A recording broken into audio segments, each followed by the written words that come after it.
वळूया पुढल्या बातमीकडे। नवी मुंबई आंतरराष्ट्रीय विमानतळ होण्यासाठी भूमिपुत्रांचं मोठं योगदान आहे। विमानतळाच्या नामकरणासाठी आमदार महेश बादली आणि आमदार प्रशांत ठाकूर यांनी सातत्यानं पाठपुरावा केलेला आहे।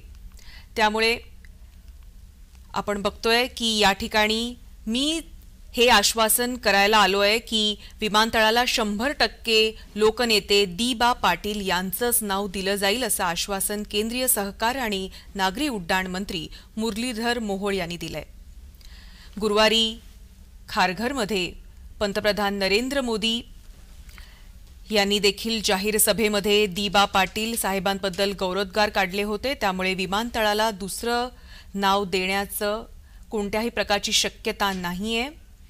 लवकरच केंद्राच्या कॅबिनेटमध्ये देखील या नावाला मान्यता मिळेल। त्यामुळे दी.बा. साहेबांच्या स्मृती जपण्याचं काम या माध्यमातून होईल। त्याचबरोबर या विमानतळावर रनवेचं एक्सपान्शन देखील होणार आहे। विमानतळावर नोकरी संदर्भात देखील भूमिपुत्रांना 100% प्राधान्य मिळेल, असं देखील मुरलीधर मोहोळ यांनी आश्वासित केलेलं आहे। उरण विधानसभा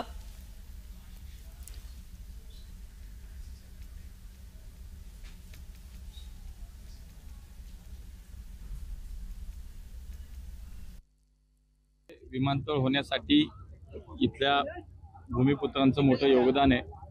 जवळजवळ 2200 पेक्षाही जास्त 2200 एकरपेक्षा अधिक जागा इथल्या नागरिकांनी स्वतःच्या दिल्यात आणि त्यामुळे एक स्वाभाविक एक भावना होती सगळ्यांची की या नवीन होणाऱ्या विमानतळाला लोकनेते दी.बा. पाटील साहेबांचं नाव देण्यात यावं।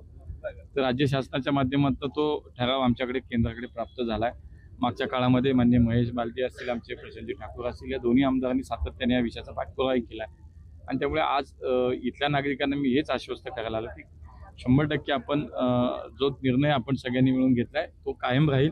लवकरात लवकर केंद्राच्या कॅबिनेटची मान्यता या विमानतळाच्या नामकरणाला दिली जाईल आणि एक दी.बा. पाटील साहेबांच्या स्मृती जपण्याचं काम या निमित्तानं होईल।